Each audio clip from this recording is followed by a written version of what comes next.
In this lecture, we will discuss manufacturing resource planning, right? This concept is first introduced by Oliver White in his 1981 groundbreaking book, MRP-2, Unlocking America's Productivity, right? This is also known as the extension of material requirement planning, right? So sometimes it is written as material requirement planning 2, right? The MRP2 is known as manufacturing resource planning. Why it is the extension of MRP? Why there is the need to extend the material requirement planning?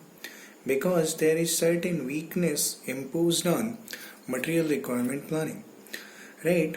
It was seen that material requirement planning does not take into account capacity when we are going to calculate the size of production lots, right?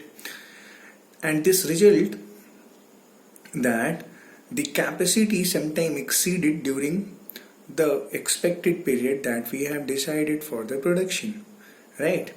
And due to that, production lead time becomes longer than we expect, and actual production schedule will be different from the material requirement planning schedule, and this directly influence the integrity of material requirement system. Clear? And that's why there is a need arises for a better system, right, which prevents the production lead time and which meets the actual schedule time that we decided earlier during deciding the master production schedule. Clear? And this system is known as closed loop MRP system or manufacturing resource planning. Clear? Now we will discuss in detail. Here I have made a block diagram of manufacturing resource planning. Clear?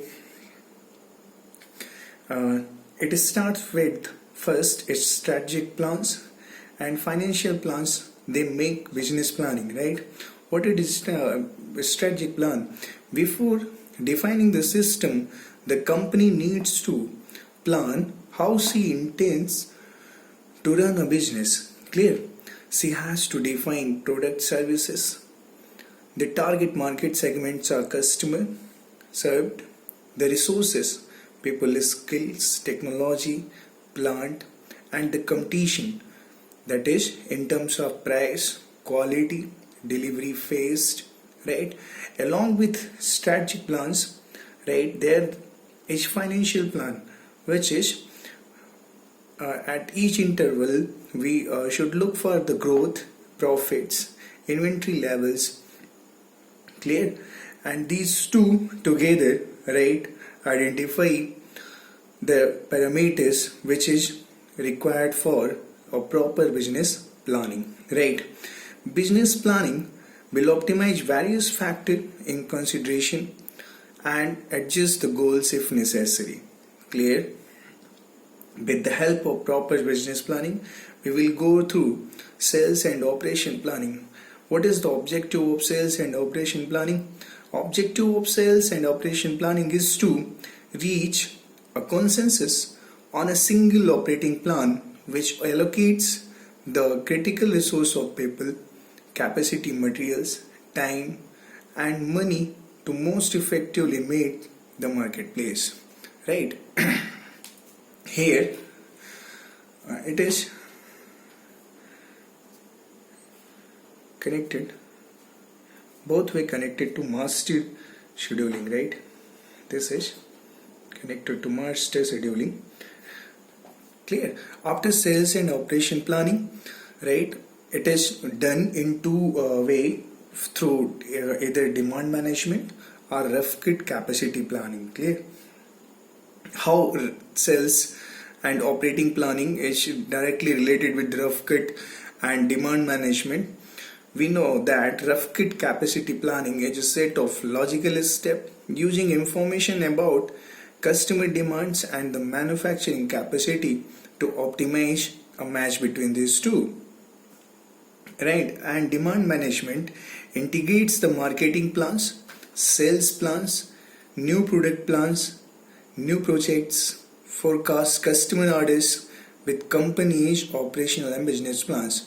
With the help of these two, right, when they are met together with sales and operation planning, we will go through the master production schedule. As we know that master production schedule is a management commitment to produce a certain quantities of goods in a given period, right? And in order to derive that decision, it takes customer future requirement forecast and their orders backlog as inputs, right? And then the system, when the customer orders and their order backlogs are decided, then we will optimize those requirements with the production capacity. Clear? After that, when these through master production schedule is decided, then we will go through this one is done through bill of material and inventory records to decide a detailed material and capacity planning, right? Detailed material capacity planning is divided into components, that is material requirement and capacity requirement planning. Clear? Now, detailed material capacity planning can be divided in two components, right? It will be material requirement planning and capacity requirement planning. Clear? When the MPS, right, master production schedule outputs the finished good required, right, then material requirement planning process will check the bill of material for the corresponding finished goods, then calculate the respective components needed for the manufacturing.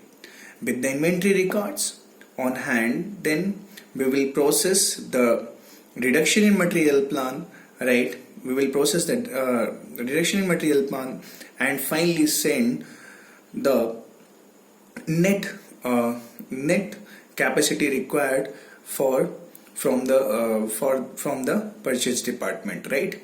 Now, capacity planning process will calculate the required, right, capacity and measures the demonstrated capacity, right? It means, suppose we have to order 1000 pieces. Clear? Production department said that we require 1000 pieces.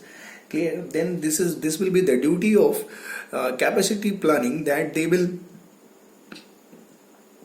first check that 1000 pieces will be they will calculate the work hours regarding to 1000 pieces. When it will be feasible, then we will process the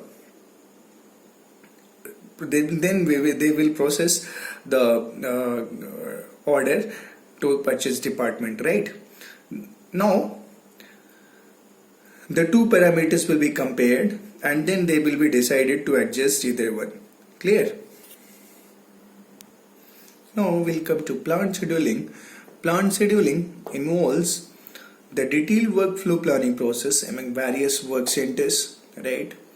And there exists two workflow type. Either it will be job shop flow type or flow shop models, right? In job shop, group resources by like types and operation involves, right?